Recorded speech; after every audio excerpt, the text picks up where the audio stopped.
Rufaidah al-Islamiyah merupakan salah satu orang yang pertama menganut Islam di Madinah dari marga Aslam, yaitu salah satu marga dari suku Khazraj. Rufaidah al-Islamiyah lahir di Yathrib kurang lebih 25 tahun sebelum kedatangan Nabi Muhammad SAW. Beliau lahir diperkirakan sekitar tahun 597 Masehi.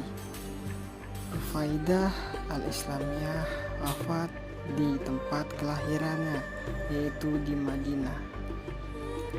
Rufaidah adalah seorang perawat profesional pertama dalam sejarah Islam.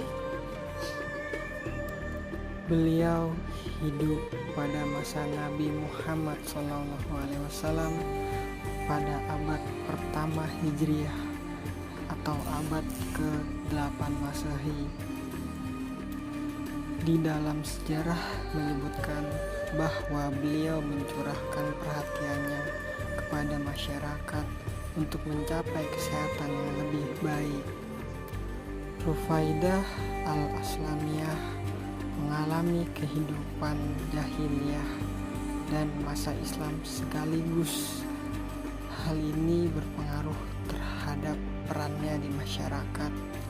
Kontribusi ia di kota Madinah adalah mengembangkan praktik keperawatan tradisi lokal warisan ayahnya dengan tradisi Islam.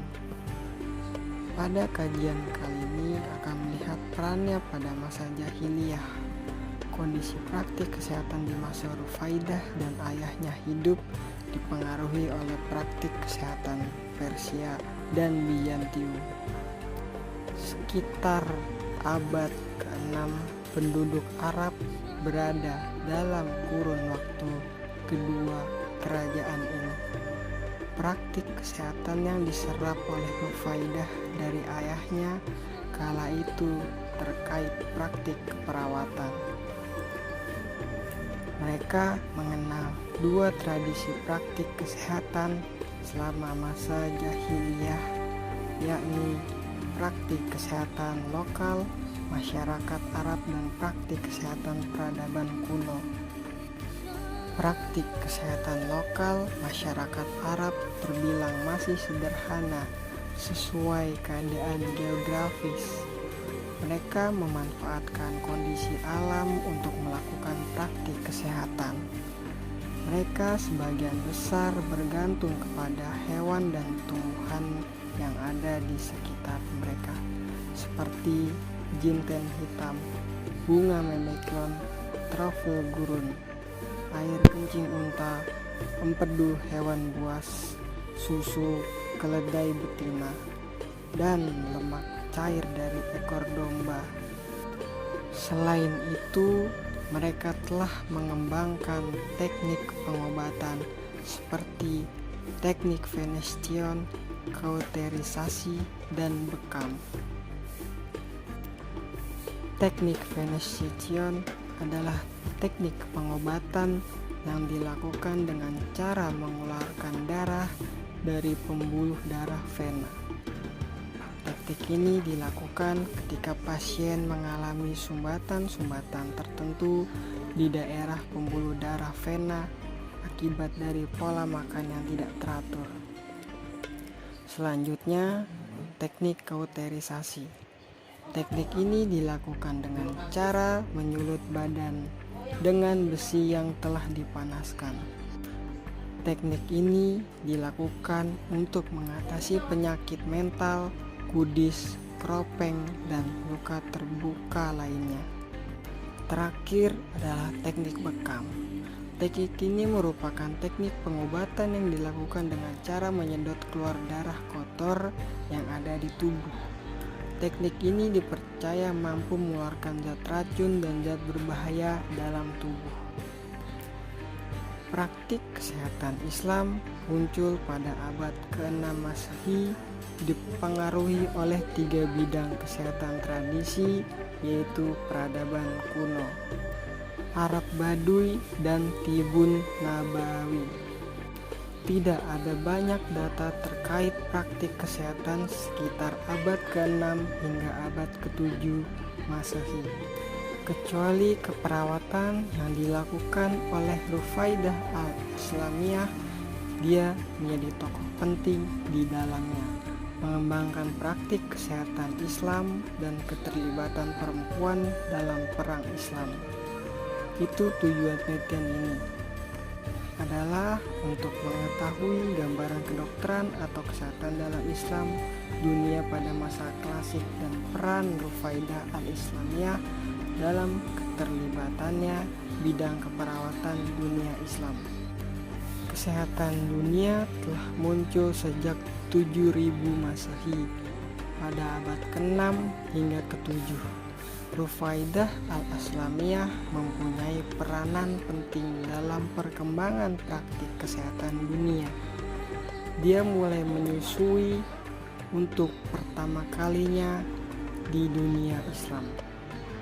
Beberapa peran pentingnya meliputi mendirikan sekolah perawat, berpartisipasi dalam perang, mendirikan rumah sakit lapangan, menciptakan kode etik perawat, mengembangkan pelayanan spiritual Islami, dan berperan aktif dalam bidang keperawatan.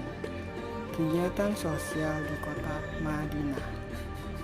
Telah terbukti juga bahwa keperawatan pertama pengetahuan ini tidak dipahami oleh Florence Nightingale pada abad ke-19.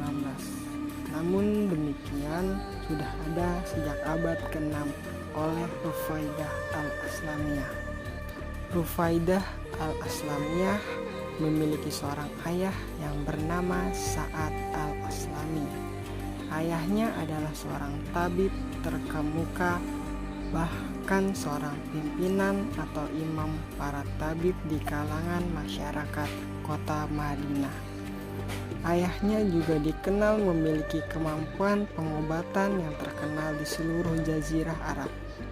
Bahkan masyarakatnya mengklaim bahwa ayahnya dapat menjadi perantara dalam menyembuhkan penyakit melalui doa-doa dan jimat yang ia miliki.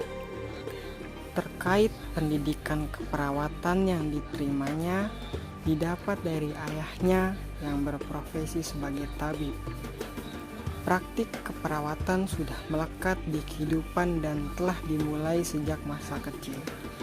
Ketika sudah menginjak usia remaja, ayahnya meminta ia bekerja sebagai asisten ayahnya. Hingga usia dewasa, ayahnya memberikan kepercayaan kepadanya untuk mengembangkan kemampuannya dalam merawat. Pengawasan sudah jarang dilakukan lagi oleh ayahnya ketika ia sedang merawat pasien.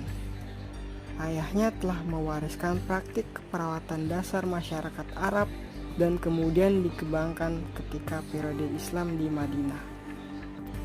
Ketika Islam masuk ke Madinah pada abad ke-7, ia telah menjadi mukhalaf dan berhasil menggabungkan keilmuannya dalam bidang keperawatan dengan ajaran Islam. Kemudian berkontribusi terhadap kesehatan umat Islam di Madinah.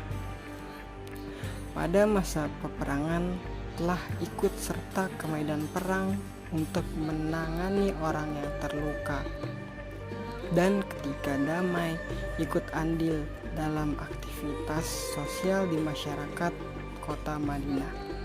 Akhir hayatnya tidak ada kepastian, akan tetapi satu yang pasti bahwa ia tidak pernah pindah ke tempat manapun.